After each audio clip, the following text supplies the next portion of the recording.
The first contestant today, please come forward.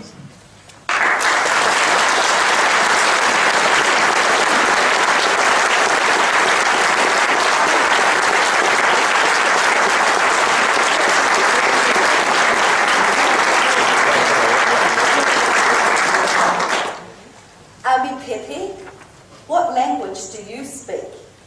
What language do you speak, Pepe?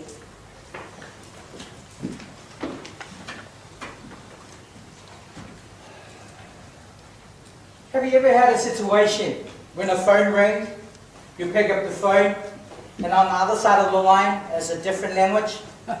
How many people been in that situation before? I have too. What do we say? Sorry, wrong number. Click. Contest chair, fellow Toastmasters, ladies and gentlemen, let me tell you a story of how I came to learn English when I first arrived in New Zealand. As a 20-year-old boy, when I first came here, my mom said to me, "Ami, go out there, learn English, come home and teach me English." That's right, I went out there, start talking to people on the street. I went out there talking to people at the bus stop, at the train station. I was out there reading all the books in the library, ladies and gentlemen.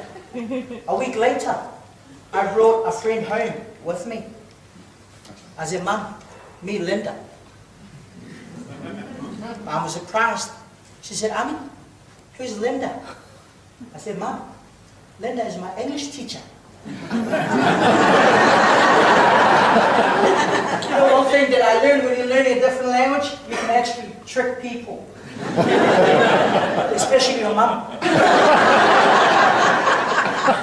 Mum was, "Ami," and I said, "Look." And then she said to me, "Ami, I'm very proud of you, my son. You're taking English very serious. It's only been a week and you got an English teacher already."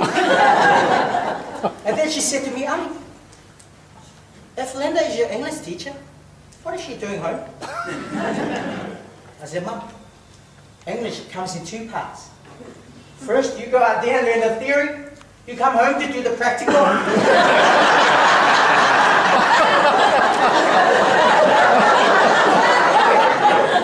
Mom said to me, "Ami, I don't care what you do as long as you go out there and learn English." Look, my friends and my family couldn't believe how much English I picked up. That's right. Because a week later, true story, I brought another English teacher home.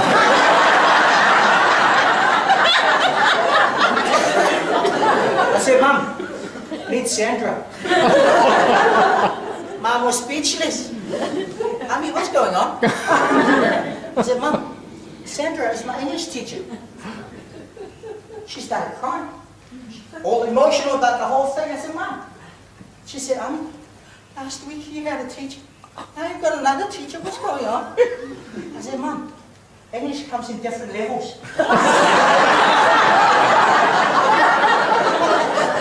She was still crying, and I said, "Mum, look, you start from level 1. Once you pass level 1, you move up to level 2. But once you move up to level 2, Mum, you can't have the same teacher."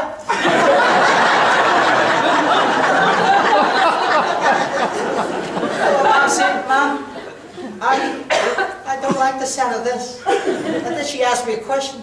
She said, "Ami, how many levels are there?"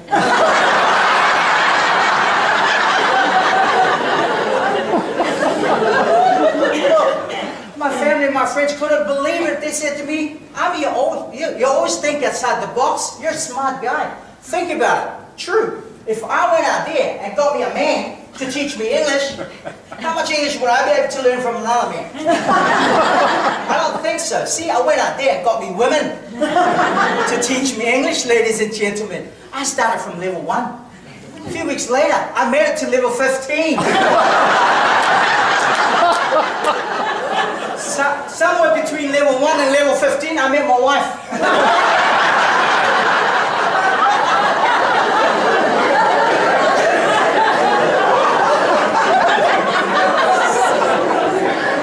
Let me tell you about my name. My name is Ami, A-M-I. But I've got a long name, ladies and gentlemen. Ami Tuanai. Let me break it down in syllables. Ami Tuanai. Ami Tuanai. 3 syllables, ladies and gentlemen. Is that 3 or 6?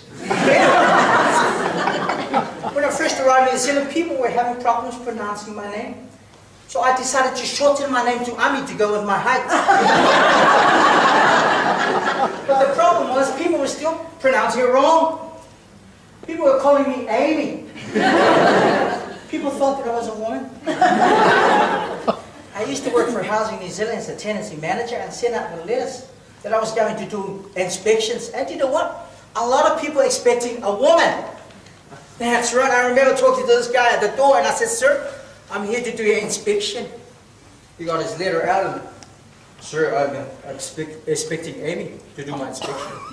I said, "Sir, that's me." That's me. "I'm expecting a woman."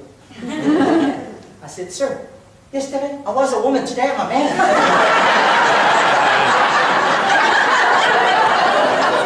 What's wrong with these people? You tell them this is your name and they don't believe you? A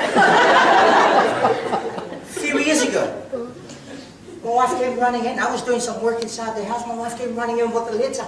I knew it was something funny. I said, "What is it?" I mean, read this. This is hilarious. Read it. I said, "What is it?" "Money, check, how much?" I mean, read it. I opened the letter.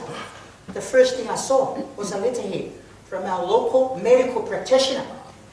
And it says there, "Dear Ami, our medical record shows that you are now due for a smear test."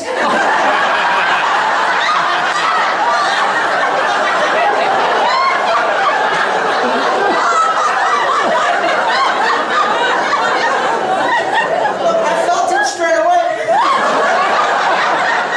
The very next day I went there with the letter and I brought my wife with me for support.